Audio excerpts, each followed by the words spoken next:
Hello दोस्तों, नमस्ते, प्रणाम। मैं आपकी निर्मला मौर्य आप सभी का स्वागत करती हूँ अपने निर्मला भौजी दिल्ली वाली चैनल पे। तो आइए एक छोटा सा प्यारा सा धमाकेदार अवधि गीत आप सभी को सुनाते हैं, नाच गीत। और कमेंट बॉक्स में जरूर लिख के बताइए आप सभी लोग कैसे हैं। आशा करते हैं सभी लोग बजरंग बली की कृपा से अच्छे होंगे और मस्त होंगे, स्वस्थ होंगे। तो आइए एक छोटा सा प्यारा सा धमाकेदार अवधि गीत सुनाते हैं आप सभी को। और कमेंट बॉक्स में जरूर के बताइए कैसा लगा हमारा नाच गीत आप सभी को। बहुत ही प्यारा गीत है, सुनने के बाद अच्छा लगेगा। और सबसे पहले मेरी वीडियो को लाइक सब्सक्राइब ज़रूर करें, आप सभी लोगों से रिक्वेस्ट है। तो चलिए स्टार्ट करते हैं। सैया मिलल बान अनबुलवाना कि हरे कमनोया किलिया बताओ तुम्हारी ननदी सैया मिलल भोलवाना। कवनोआ किलिया बताओ तुम्हारी ननदी सैया मिलल भोलवाना। अरे दलिया में ननवा चटक कैदा भौजी घर जाओ पड़ी भैया बोली है ना। अरे दलिया में ननवा चटक कैदा भौजी घर जाओ पड़ी भैया बोली है ना। यारे कमनोया किलिया बताओ तुम्हारी ननदी सैया मिलल बोलवाना। यारे कौनो अकिलिया बताओ तुम्हारी ननदी सैया मिलल बोलवाना। अरे दलिया में ननवा चटक कैदा भौजी घर जाओ पड़ी भैया बोली है ना। कि घर जाओ पड़ी भैया बोली है ना। अरे खई के खियाई के निकल गई मनावा तब हूँ ना बोलैया नाड़ी ना। अरे खई के खियाई के निकल गई मनावा तब हूँ ना बोले अनाड़ी ना।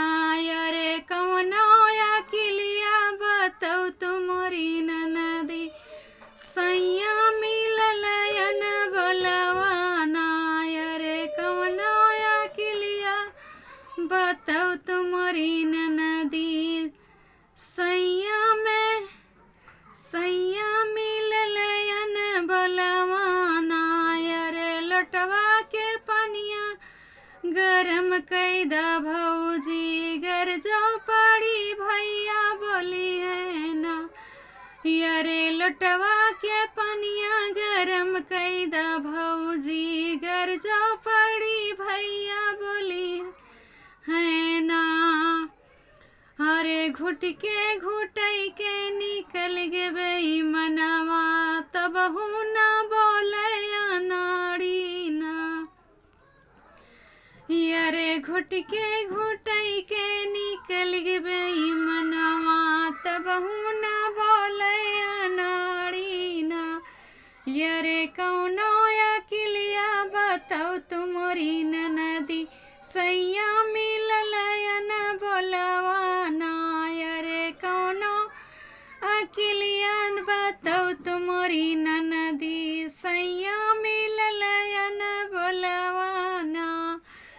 सुरती में चुनवा चटक कैदा भौजी घर जाओ पड़ी भैया बोली है ना।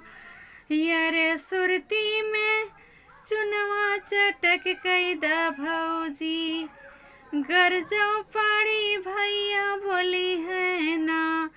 कि हरे कुछ के निकल गई मनवा तब हूँ ना बोले नाड़ी ना।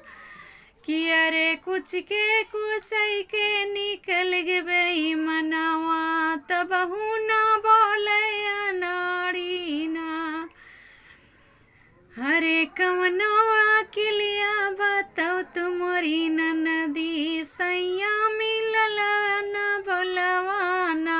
अरे कौनो अकिलिया बताओ तुम्हारी ननदी सैया मिलल बोलवाना।